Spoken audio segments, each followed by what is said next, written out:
Slick Rick is back, but Sal, how much faith do the Lakers have in Anthony Davis? Faith? Not much faith at all. And it's sad because he's so amazing. Like, I've been talking about this over a year, how he's been the difference maker in Los Angeles for these Lakers. When he wasn't here, LeBron James got injured himself, and they didn't make the playoffs. AD shows up for 1 year, and they win the championship. AD is now hurt, and they may be one and done in these same playoffs. But as I raise my hand as an injury-prone player myself who never reached the heights of Anthony Davis, I know how that feels, that helpless feeling. But every coach looks at you the same. Every evaluator looks at you the same. You're an amazing talent that you can't rely on. So when we always talk about what's the greatest ability, and we always say availability, in reality, it's ability. And Anthony Davis leaks so much ability that he's second to none, even on the Lakers, as great as LeBron James is. But the second one is availability. And the last one is reliability.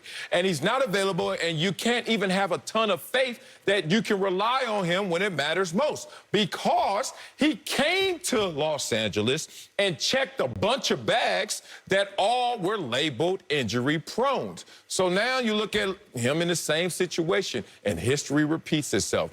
I lived through the same thing through my peak power days of playing football. Anthony Davis, unfortunately, is another guy in a long list of guys who we may not ever see their full potential because you can't see them in an available way.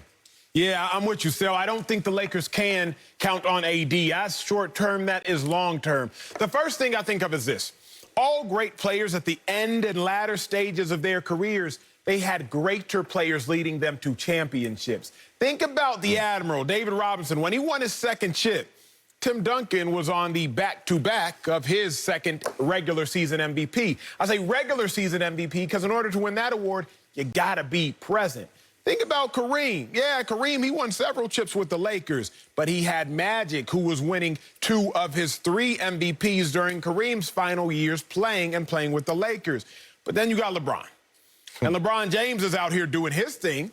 But AD, if you show up, when you show up, we don't know how you're going to show up, if at all. So, no, you can't count on Anthony Davis. But, Sal, I always think about your point. Is the best ability or is the best ability availability? I counterbalance this morning or counteract and say, I go back to it being availability, and I say this. At the point in which you're in the playoffs, you got 16 teams left. Everybody got ability. Different levels, but everybody got ability.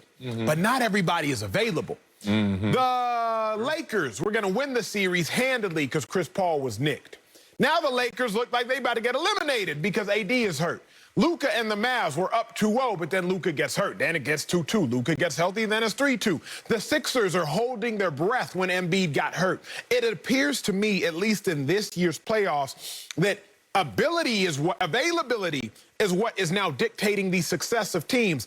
AD has missed 21% of the games over the course of his career, 31% of the games over the course of his Lakers career. You can't count on him.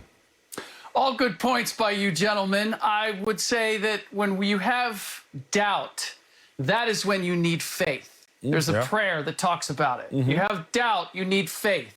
When you have despair, you need hope.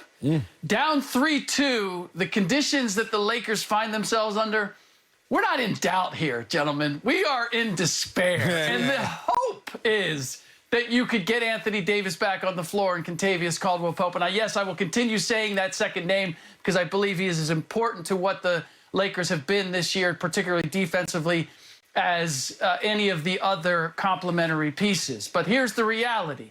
I've seen, both short-term, Anthony Davis, I've never seen him play well injured. Generally, if he's injured coming in, he's unable to finish the game. At least recent history has demonstrated that. He is an energy player at both ends of the floor.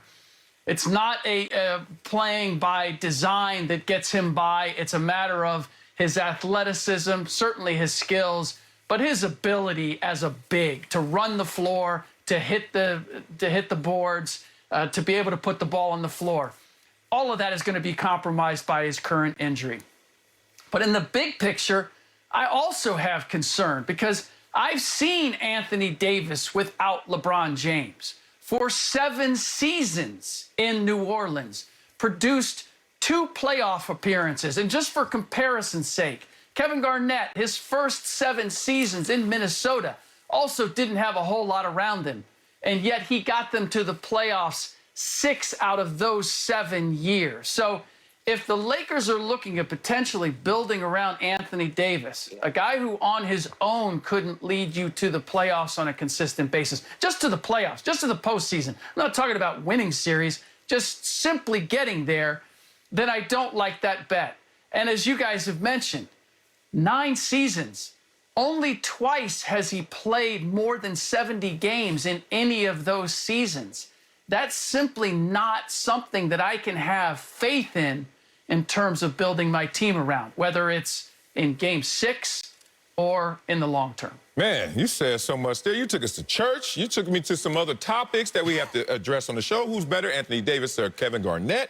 That's an interesting one right there. I don't want to have any KG slander, but interesting. I was a late bloomer, and I'm only going to draw one parallel with Anthony Davis. I know in terms of one day he shot up like 9 inches in the summer and became from a point guard all of a sudden to a forward center in terms of stature. And I wonder, I was injury prone like a mug. I wonder if the body is built for that drastic of a change. And you know what's changed in the NBA? The fact that having a duo, that ain't gonna be enough right now. And you gotta have the others come with that duo. And if you look at the Lakers and you keep bringing up KCP, who dropped a donut last game as a starter, and I wanna keep bringing up Dennis Schroeder, who dropped a donut last game.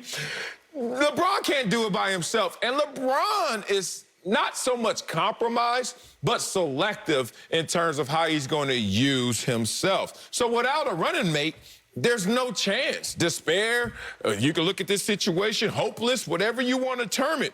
It's a bad place for the Lakers right now.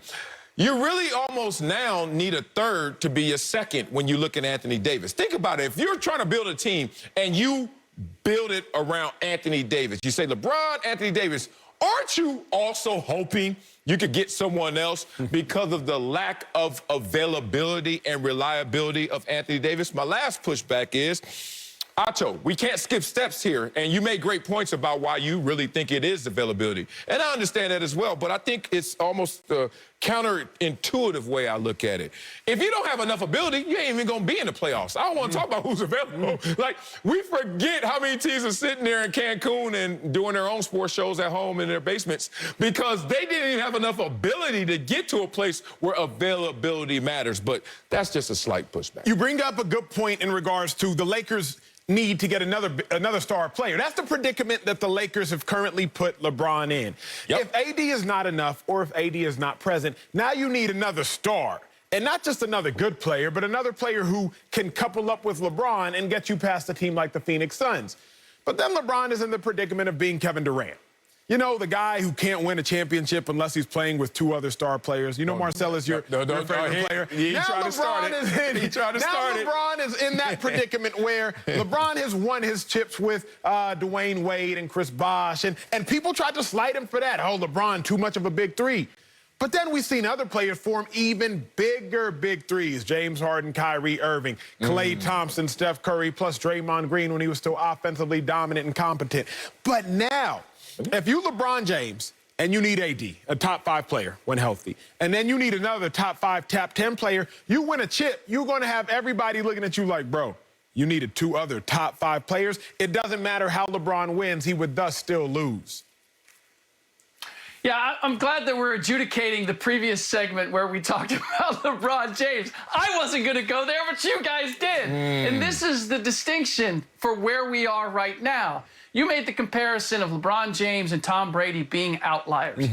But if we saw Tom Brady and how he won this last Super Bowl, was it Tom Brady winning that Super Bowl? Or was it the fact that you put enough around him that you could still take advantage of the experience and the leadership of Tom Brady? That's the place that LeBron James finds himself in, largely because of Anthony Davis. Like, the fact that they got it done in the bubble is actually the outlier for where Anthony Davis's career has been to this point. Thank you. And it's the outlier that makes it the asterisk. People, stop thinking it's hating when you can take a 5-month break and brittle Anthony Davis gets to heal all his wounds and old-ass LeBron gets to finally say, let me just recharge. Yeah, they're going to go on that type of run. People keep thinking I'm trying to take away the ring from them. You can't take that banner down. Respect. But it was a different path, outlier path. Now, people are looking at that and saying, well, this year, they're going to do it all again. I was like, this is a completely different race that they have to run. So that's crazy. What happened to the days where we used to say by hook or crook? I love those days. I don't know if you lived through those days, but it's like, we get all upset now. Oh, your big three is too big. Like I heard you say that. What the hell? That's like if I got a company and people